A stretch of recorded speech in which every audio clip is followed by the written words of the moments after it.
Welcome to the Hodja on Architecture podcast. Vernacular Architecture Chapter 3 Climate as an Input. As mentioned earlier, this study identifies climate, economy, and culture as integral abstract inputs influencing the development of vernacular architecture. When someone casts an eye over a physical map, the Earth is a colorful planet. There are yellow sections, brown ones, green ones, white ones, and the major blue ones. Only 30% of the planet's surface is land that is not inhabited. Most of Canada, Alaska, and Greenland, much of Siberia, large parts of Mongolia, the Middle East, Arabia, and North Africa, and most of Australia are either deserted or lightly settled.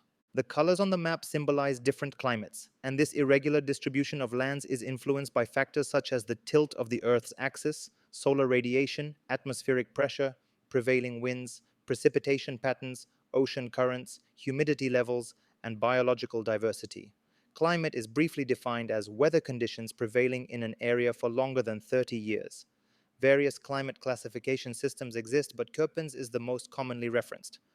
According to the Köppen climate classification system, there are 5 main types of climate: arid, hot arid, tropical, hot humid, temperate, warm humid, continental, warm arid, and polar, cold.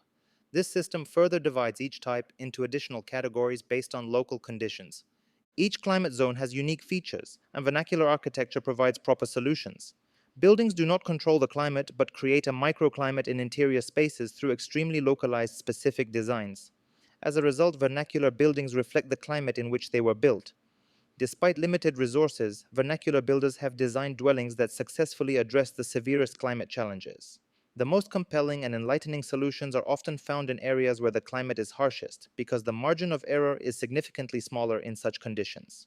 Structural failures in these environments can expose inhabitants to unforgiving nature. Across the globe, fundamental climatic needs must be addressed before considering more sophisticated requirements. A basic approach to climate-responsive design involves leveraging positive features of the environment while mitigating its negatives. Local builders view nature not as an adversary but as an ally to coexist with, and their vernacular structures employ healthy, economical, and sustainable passive climatization techniques.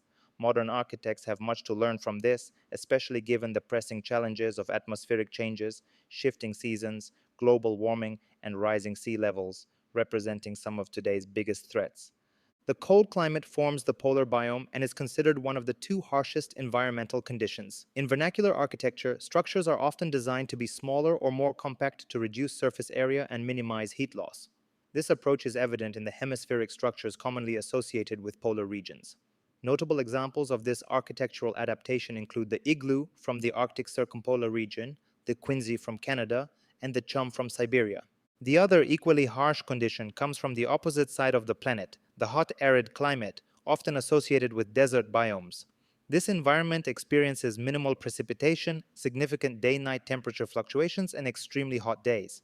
The main principle of climate-responsive design in this perpetual summer condition mirrors that of the polar biome by minimizing heat transfer.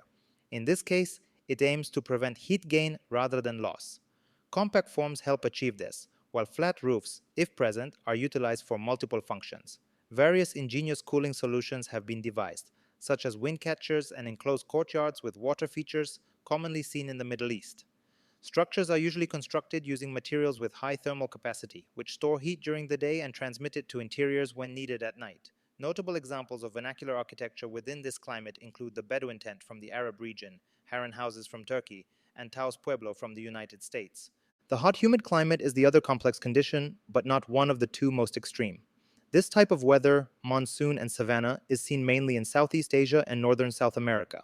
This climate offers frequent rain and intense solar radiation simultaneously, making continuous moisture the main challenge. As solutions, vernacular builders try to direct winds into volumes by raising the structures on piles and opening the facades. However, the roofs are still thick and opaque to minimize the effects of the sun and heavy rains.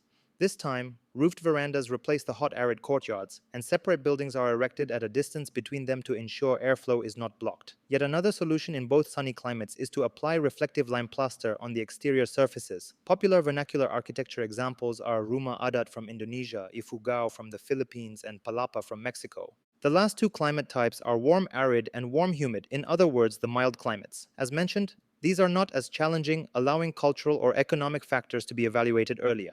Creating microclimates within the comfort zone in these regions is far easier. However, hot and cold seasons occur here, unlike the dominant seasons in other climates. Structures in these areas are designed to address seasonal variability, or occupants construct distinct buildings tailored to either season.